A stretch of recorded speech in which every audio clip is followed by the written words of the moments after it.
Assalamualaikum warahmatullahi wabarakatuh.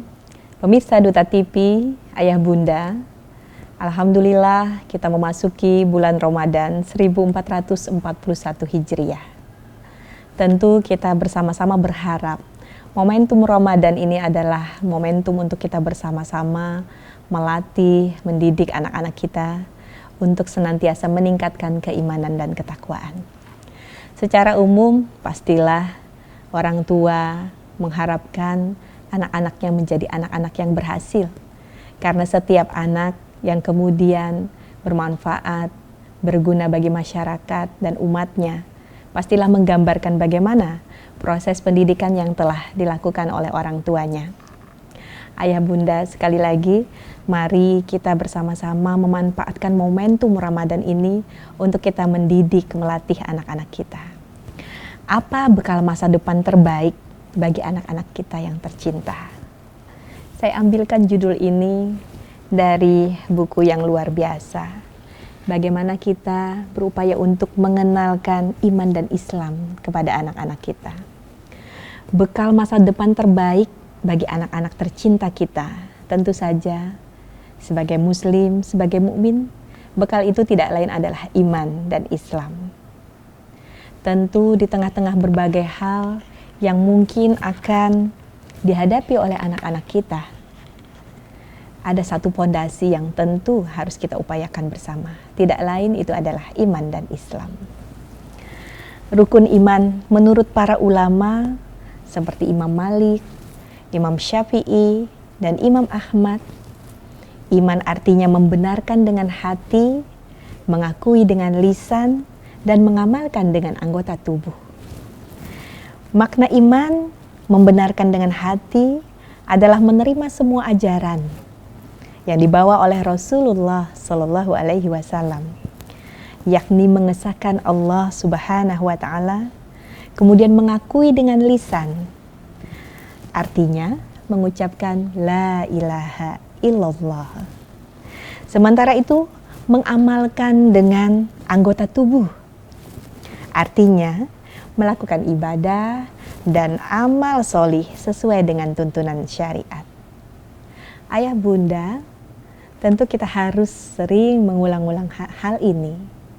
Setiap selesai sholat misalkan, Ayah Bunda setelah sholat berjamaah, tentu sangat baik kalau kita mengajarkan anak-anak kita berzikir, terutama melapaskan kalimat tauhid, la ilaha illallah.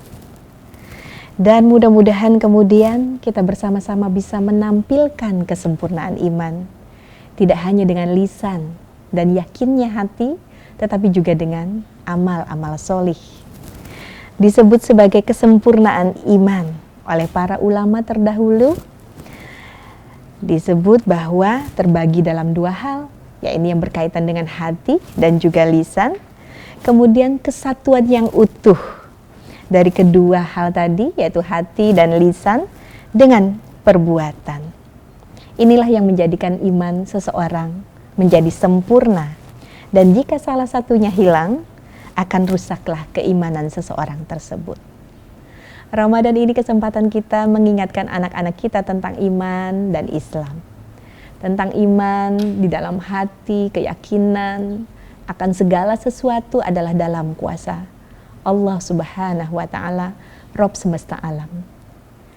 Berbagai hal yang dihadapi di dalam keluarga, termasuk yang sedang dihadapi oleh masyarakat kita semuanya, mungkin rasa sakit, mungkin kekhawatiran akan kesehatan, kekhawatiran akan kesejahteraan, semuanya adalah dalam genggaman Allah Subhanahu Wa Taala. Batasan kita adalah di dalam hal meyakini semuanya adalah dari Allah, berusaha dan bertawakal, kemudian mensyukuri segala sesuatu yang Allah berikan kepada kita, kemudian bersabar dengan segala sesuatu yang Allah telah tentukan untuk diri kita dan keluarga kita.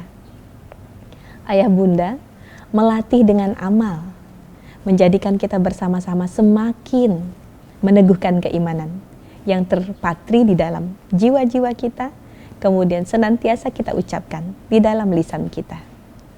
Ada sebuah kisah tentang kesempurnaan iman Harim bin Hayyan.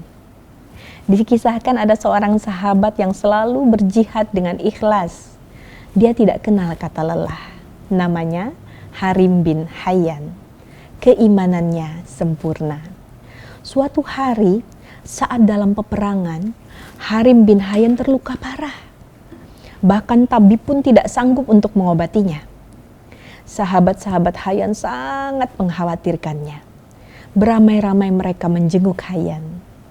Hayyan terbaring dengan lemah di atas tempat tidurnya dan sahabat-sahabatnya menyaksikan dengan sedih. Lalu mereka berkata kepada Hayyan, "Buatlah wasiat untuk kami," kata mereka. Kemudian Harim bin Hayyan sambil menahan rasa sakit berkata, "Juallah baju zirahku, lalu bayarlah utangku. Jika tidak cukup, juallah budakku. Kunasihati kalian dengan penutup surah An-Nahl."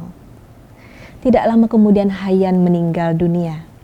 Saat itu hari begitu panas, terik, gersang, matahari bersinar sangat terik. Setelah itu Hayyan dimakamkan. Tiba-tiba terjadi sebuah keajaiban. Langit yang tadinya terang benderang cerah seketika tertutup mendung. Lalu turunlah hujan yang sangatlah lebat hingga pusara Hayyan basah oleh air hujan. Bumi pun turut berduka tentang seseorang yang begitu kuat keimanannya. Bahkan di akhir hayatnya, dia mengingat tentang sesuatu yang bisa diberikannya. Nah, ayah bunda, sekelumit kisah ini mungkin bisa diulang bersama anak-anak. Begitu banyak kisah tentang para sahabat, para ulama terdahulu, tentang kuatnya keimanan, tentang kesempurnaan iman. Nah, ayah bunda, mudah-mudahan kita semuanya dimudahkan untuk mendidik, melatih anak-anak kita, mengingatkan untuk senantiasa menguatkan keimanan kita sebagai umatnya baginda Rasulullah Shallallahu Alaihi Wasallam, dan mudah-mudahan kita semuanya dijagakan di dalam keimanan istiqomah hingga akhir hayat. Amin ya robbal alamin. Assalamualaikum.